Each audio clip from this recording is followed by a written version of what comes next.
yung kingdom of God. Opo. Parang may mga ito ay about justice, ano pa, peace. Peace.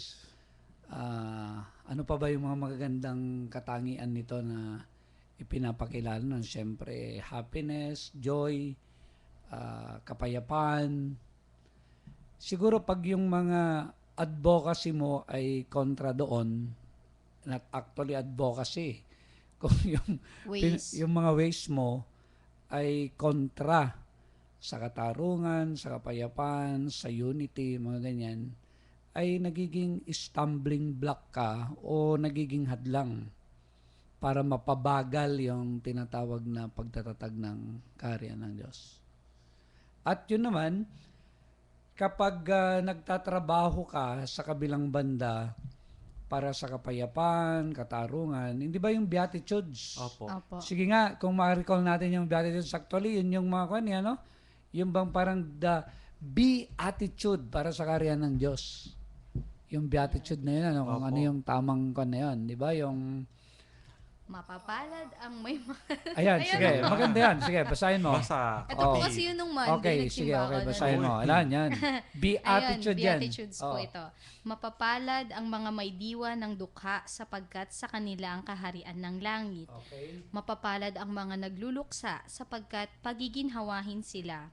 Mapapalad ang mga hindi marahas sapagkat mapapa sa kanila ang lupain.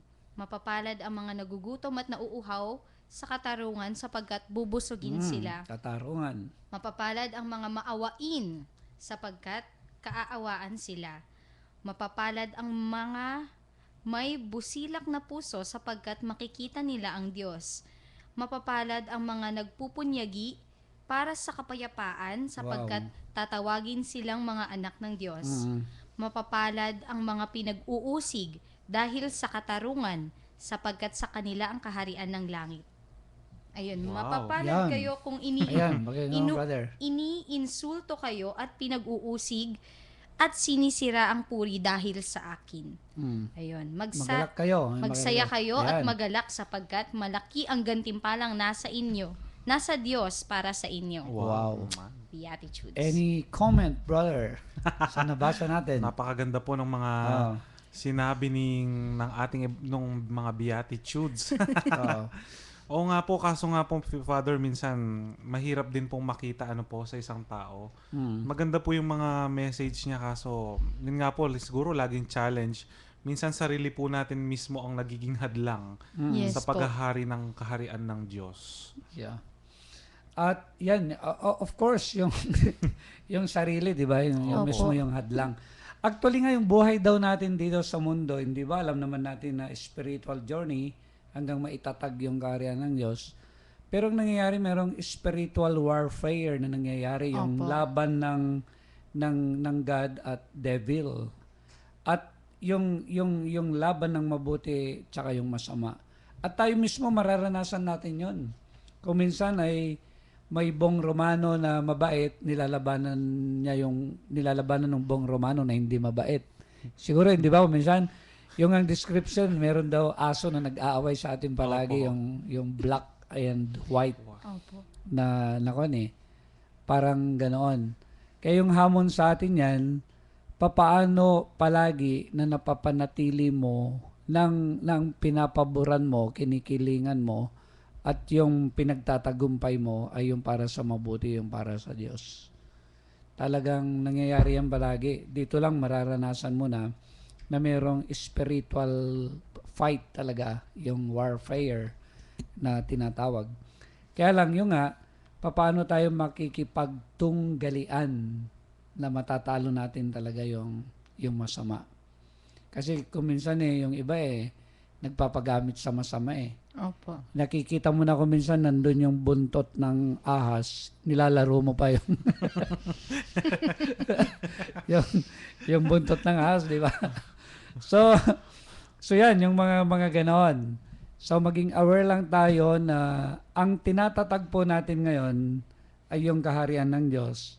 At yung napakahalaga, ano yung nagawa mong kabutihan, mga konting kabutihan yan, ay nag-aambag ka para sa realization of the kingdom of God. Yung magagawa mo namang masama ay nakakadagdag ka para yung umiral yun.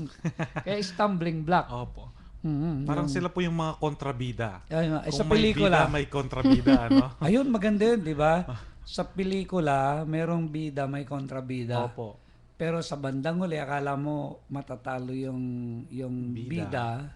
Pero bandang huli, mananalo yung bida pa rin, di ba? Yun nga po, what's good with Magtatagumpay. those movies kasi, kahit nakikita mong natatalo siya, alam mo na sa huli, siya yung mananalo. So, Ayan. that's with the kingdom with the God. Yan. Din po, ano?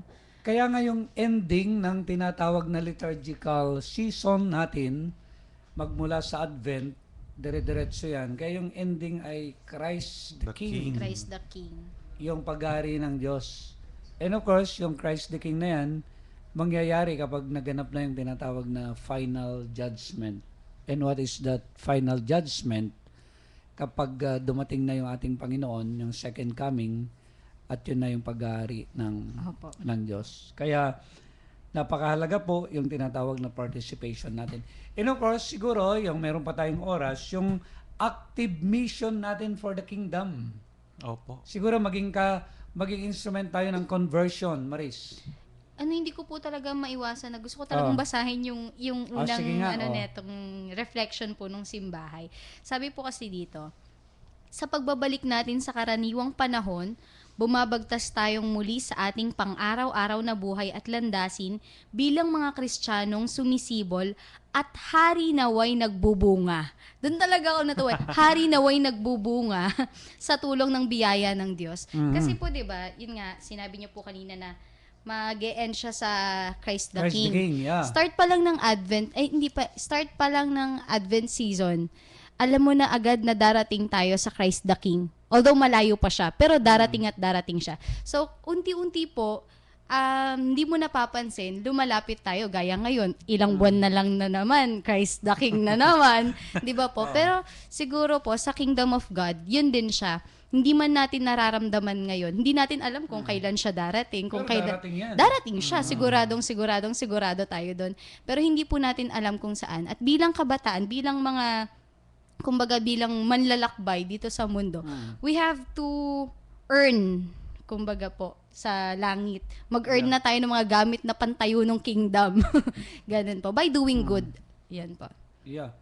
Of course, sabi ko nga kanina, yun lang, hindi lang tayo na yung passive na naghihintay na darating yung karyan na yan. Pero dapat ngayong hamunin tayo na magkaroon tayo ng active participation. At siguro itong last part na ito, of course, tumulong tayo sa conversion ng tao. And what is conversion? Yung matulungan yung tao na kilalanin ng Diyos, tumalikod sa kasalanan at maglingkod sa Diyos. At yun yung napakahirap. Bago mo magawa kasi yun, yung titignan mo kung talaga bang nag-ari na yung Diyos sa iyo, sa sarili mismo. Anong nag-ari dyan? Baka galit. Ano pa ba yung mga nag-ari kung minsan mamaris? Inggit. Inggit. Ano pa? Sama ng loob. Ano pa, brother? Yan yung mga tawag dito, yung Ano mga nag-aari? sama ng ugali, Ayan, yung gano'n, yan. yung mga Nag-aari. negative. Ayun. Madalas Pero, sa akin si Kata katamaran. Ay, gano'n. Ayun. Pero ang pinakamahirap dyan, di ba, Father, yung pong conversion, magsisimula sa sarili natin. Opo. Conversion of the self.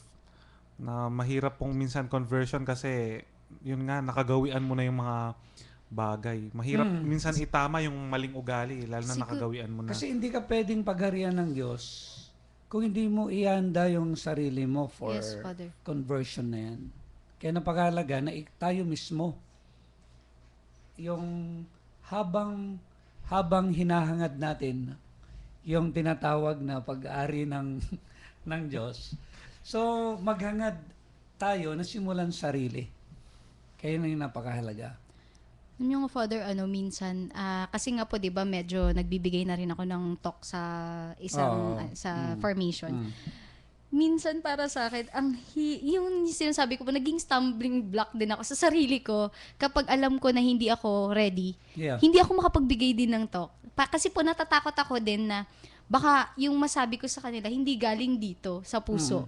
Kaya yun din po, siguro, stumbling block, hindi lang siya yung ibang tao, kundi minsan, sarili mo rin siya. Yan, yung sarili mong pag-uugali at sarili mong desisyon. Ayun. So, kaya po, pagariin po natin ang Diyos sa ating sarili. Una yung pagbabago ay sa atin. sarili. And of course, hindi lang nananatili dyan, napakahalaga na maging kwan din po tayo, yung how to communicate the faith. Kasi nga, yung maramdaman talaga sana nila na ano ba yon, yung pinopromote natin, ina-advertise natin yung kaharian ng Diyos. Kaya dapat, maraming mga gawain sa pananampalataya yung maipakita natin. Kagaya nga brother, di ba? Kaya tayo nag-house to house every Thursday, ganyan. Kasi ang nakikita lang ng tao sa barangay na po-promote, yung mga maghapong nagtutungi. Bingguhan, Bingo. gano'n. At saka Yung mga mga ganun. dumadalaw Oo. na may papelitos na naglilista. Ayan, yung weteng. Tapos makikita lang nila, yung naririnig lang nila, yung mga nangongobra, naririnig nila kung minsan yung nagsisigawan na nag-aaway, naririnig lang nila yung nagbabasketball, yung napakabihira na marinig nilang tungkol sa Diyos. At napakabihira na makakita sila ng mga activities na para sa Diyos. Kaya nga, hindi ba yung pinopromote natin sa barangay natin, sabi natin, sana po sa bawat kapilya, regular yung misa Opo. o kaya service. Pangalawa, pag Wednesday, kaya nyo bang ipakita na nagro-rosaryo kayo? Tapos, once a week din, kaya nyo bang ipakita na nagba-Bible sharing kayo? Kaya nyo bang ipakita, sabi ko nung bandang Opo. May, na araw-araw sana'y nag-aalay kayo ng bulaklak kay Mama Mary dyan sa chapel. Kaya nyo bang ipakita na nag-house to house din kayo every Saturday para ini-invite ninyo yung mga tao? Kaya nyo bang ipakita, sabi ko sa choir, na sumisigaw kayo ng mga song of praises na ginagamit o worship songs kapag Saturday? At bakit ganon? Para maramdaman ng tao na maraming mga gawain para sa kaharian ng Diyos o para sa pananampalataya.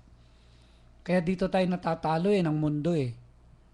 Dito tayo natatalo ng mundo kahit i-assess mo sa barangay, ano yung mga nangingibabaw na mga activities doon? Para ba sa pananampalataya? Para ba sa politika? Para ba sa agrikultura? Para ba sa kwan? So, mas kokonti pa talaga yung magawaing pananampalataya. Kaya nakakatuwa dito sa San Jose, alam nyo, nung last summer, meron silang popular mission. Yes. Wow. Ano ang ginawa nila? Si Princess po, kasama O, doon. tingnan mo yan ha. At bakit nagkakaroon ng popular mission? Para maramdaman na merong manggagawa para sa pananampalataya. At sana tuloy-tuloy yun, brother. Ano? Opo. Ang ganda po ng nagagawa nun sa barangay eh. Kasi kitang-kita nila ilang linggo sila na makikipanirahan. Ayun. Doon. Kikita nila naglalakad, andun magkakasama, ganon. Tsaka mas ramdam nila yung kalagayan Ramdam ng mga talaga kasi babad tao. po eh. Oo. Ayun, yung mga ganon. Kaya lalo na yung youth ngayon, di ba? Yung kasi parang yung youth, bihira na makikita na ang pinag-uusapan o yung mga ginagawa ay tungkol sa faith. Hindi ba? Yung Opo. halimbawa, pagkakilala ko sa'yo, pang disco yan. May disco pa ba ngayon? Wala naman na po. Pang Facebook na ngayon Mayroon pa naman. naman yung sayawan sa barangay. Ay, mga hindi yun, naman. Yan, yung pang Baliktad yan, yung mga kilay ganon, ng no? mga kabataan doon. Hindi po mga panggala, ganon. Yan ang mga Ayan, kabanahan. yung mga ganon. Pang milk Mga tea, date-date, ganon. ganon. Pang date-date. Kaya kayo, pag meron kayong mga activities na pang relisyon, pang pananampalataya, talagang kanyan, parang isang paradigm shift na pinapakitan nyo na dapat ito yung mga youth ang pinagkakaabalahan na itungkol sa faith, kay Jesus, sa values, mga ganon. Kaya kailangan kayo talaga, mga kabataan, na magsimula para may pakita. At kayong may energy, dapat yung energy ninyo ay gamitin nila para sa kaharian ng Diyos. Hindi yung sabihin nyo, yung linggo, mama, hindi pa ako magsisimba kasi napuyat po ako sa Facebook kagabi. Yung Father, di ba yung dinidiscuss natin sa Oo. di ba, na yung richness o yung energy ng mga kabataan, bigyan natin ng venue dito sa simbahan. Kasi alam mo, sa pagdating ni Jesus, siguro tatanungin, saan mo ginamit yung energy mo? Sa Ayan. pagpe-Facebook. Oo. Sa So yun po, at pag-YouTube sana nga po, yung mga nalalabing lakas natin ay maggamit natin sa tinatawag para po sa pagtatatag ba yun ng kaharian ng Diyos. So wag muna po kayong alis at babalik po sa last segment, mga pagbati po namin sa programang Manalig ka.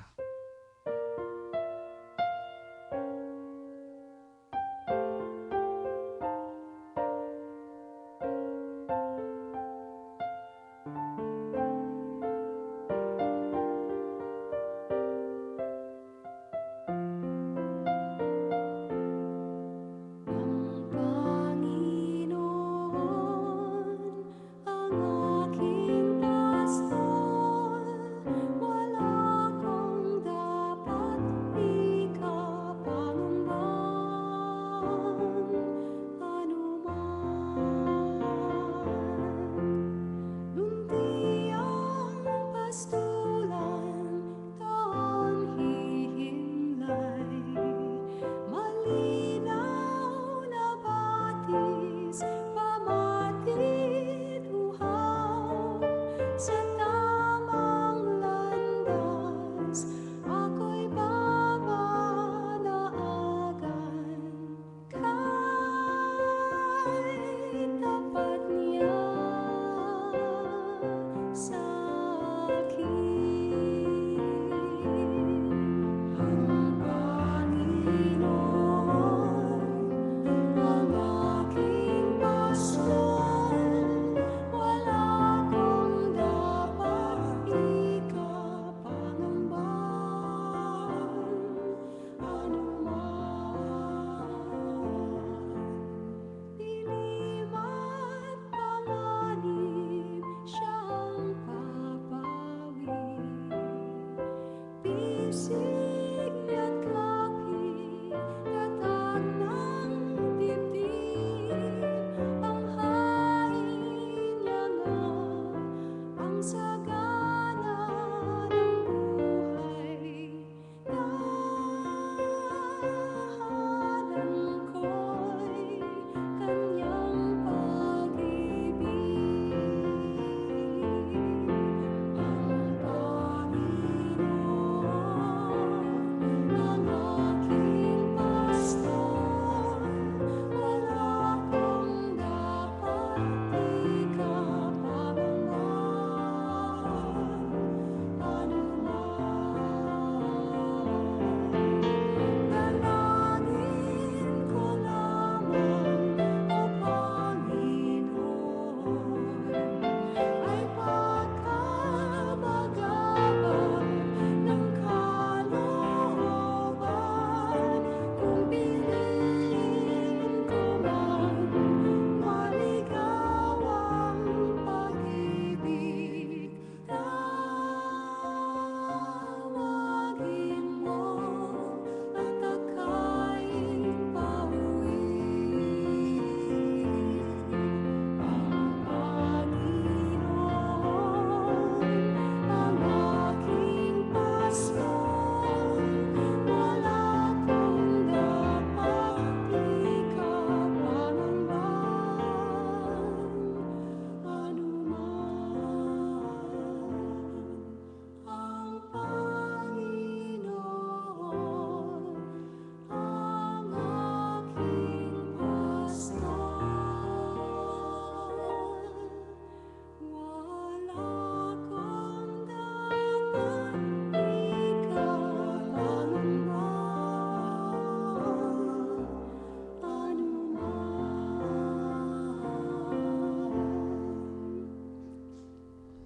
Nagbabalik po ang programang Manalig Ka. Ito pa rin po ang inyong kabsat, ang paring Ilocano, si Father Bong Romano po. Isang simpleng kabataan po, si Mariz. At si Raniel, ang seminaristang Kapampangan. So binabati po namin yung nag-observe dito po sa booth Ngayon si Princess. Princess. At Princess. hopefully next Next week andito na ay siya. magbabasa Sa siya linggo. ng Ebanghelyo. So yun po, at kanina nga po pinagnilayan natin about yung the kingdom of God. At ito nga po, yung hamon ay siguradong may kaganapan yan. Kung hindi ngayon, ay baka bukas. Kung hindi bukas, May Isang susunod bukas. pa. at of course, yung pong napakahalaga ay yung participation natin. Paano tayo na actively ay nagpa-participate to realize the kingdom of heaven. At sana po sa buhay natin ay dagdagan talaga natin yung faith, yung aspect ng buhay natin. Hindi lang po yung puro trabaho, kundi itong aspeto ng pang-spiritual, aspeto ng pananampalataya, pang-langit, ay maisama natin, ma-integrate talaga natin bilang kabahagi ng ating buhay. Kaya ngayong araw po na ito, maging masigasig po sana kayo para sa Diyos. Huwag niyong kakalimutang yung magsimba, huwag niyong kakalimutan na magdasal bago kumain, bago matulog, at pagkagising nyo, kung gising pa kayo, ay so palagi po na maalala yung Diyos. So, at ngayon naman po ay darako tayo sa mga pagbati natin. Ayun. Of course, yung message and then pagbati. Binabati agad. Binabati ko po yung mga nakikinig sa palengke. Hello po sa inyo at sa lahat po ng mga bagong nakikinig lang. Ayan. Hello po sa inyo sa aking pamilya rin po, dyan sa Tanibong at saka dyan sa Porais ng San Jose po. Ayan. Hello, Princess! Ako naman po, nagpapaalala, sabi nga po, kaya ng mustasa, kahit gaano po kaliit muna yung maiaambag natin sa pagtubo Ayun, po oo, ng tama. kaharian ng Diyos. Marami na pong mga paraan paano po tayo makakatulong sa evangelization at marami po tayong mga charisms na tinatanggap ngayon sa simbahan. Hindi na lamang po exclusive. At binabati ko po yung mga apostolada ng panalangin, Father, yung mga Wow. nag-renew nung feast day ng Sacred Heart. At nagbigay ka ng retreat, di ba? Ng Recollection. At yung paborito nilang topic ay yung paghahanda sa buhay na walang hanggan. Yeah. Mga At senior na least po po, sila lahat. Kasi mga lola yon. Pa-retire na po kasi sila. Opo, Father, nagpapabati po yung Secretary at Finance Officer po ng San Sebastian Martir. At nakikinig daw po sila si Ate Bernadette at si Ate Cecil na bagong recruit ng Mother Butler Mission Guild. At panghuli po yung pong binabati ko yung mga 18 recruits po natin na nag-a-apply para maging member ng Mother Wow, Butler. 18 ha? Dami. Oo. So, ako naman po ay binabati ko yung mga tagapakinig ko niyan sa bayan namin sa Gimba, yung mga apo. Sabi niya ganon, Tito, idol na kita. Sabi nung apo. Bakit? Napapanood na kita sa TV. Wow. Kasi naka-cable tayo ngayon doon. Siyempre mga apo ko, mga apo ng mga kapatid ko, at yun din po yung mga kamag-anak namin dyan. So, God bless po. And of course, yung pang mga nakikinig sa palengke, marami yan eh. And of course, yung palang mga nakikinig dyan sa St. John, sila Kambal, magkapatid yun. Basta sila Kambal. Opo. Kilala mo yan, di ba? Ate Jocelyn. Oh, yun, tama. Sila Ate Jocelyn. Oh. So, yun po. Tsaka sa mga taong kumbento dyan. So, maraming salamat po at patuloy kayo na nakikinig. And of course, si Ate Guy sa Mary Help, nakikinig din sila. Wow. May nakakalimutan yata kayo, Father. Okay, sino? Si Ate Maylin po. Wow! Hello! Ate Maylin. Sa Facebook. So, thank you. Biro mo, pinapagawa niya yung kapilya nila. Siyang nag-o-organize, nandun sa Cayman.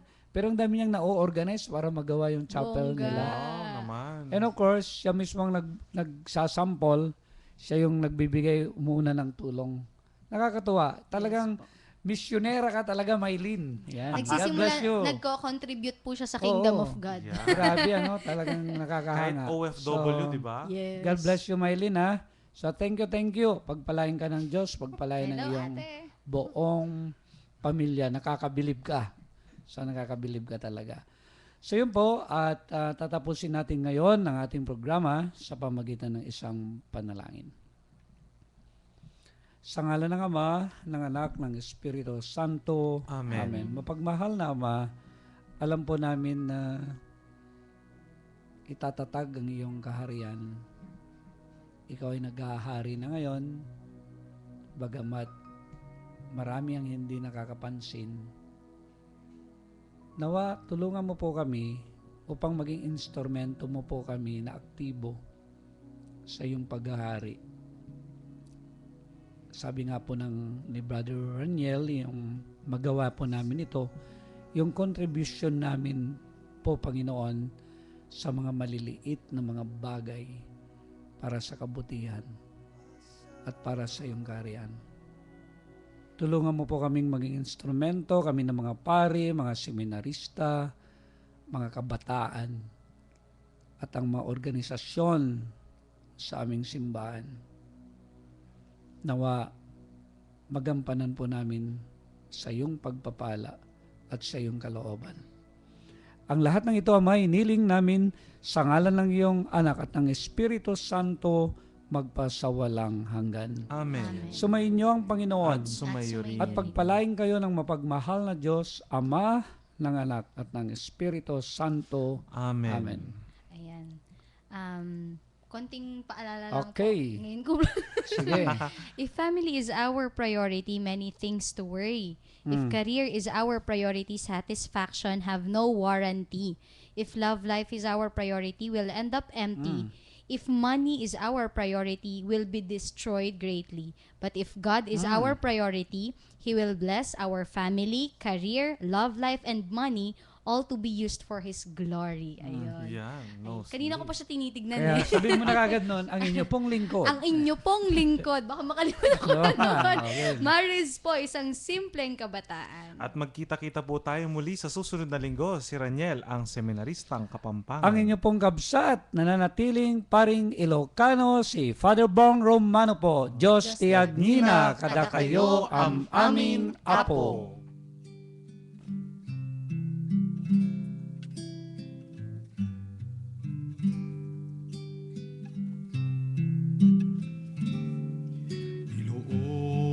Inoong lahat ng takot sa iyong damdamin. Ang pangalan niya lagi ang tawagin at siya'y nakikinig sa bawat hinaing.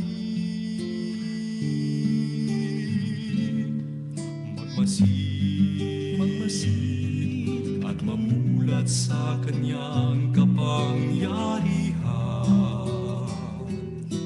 Nabatid mo ba na siya'y naglalaan, patuloy na naghahatid ng tunay na kalayaan? Manalig ka, tuyuin ang luha sa mga mata. Hindi siya panaginip, hindi siya isang pangarap.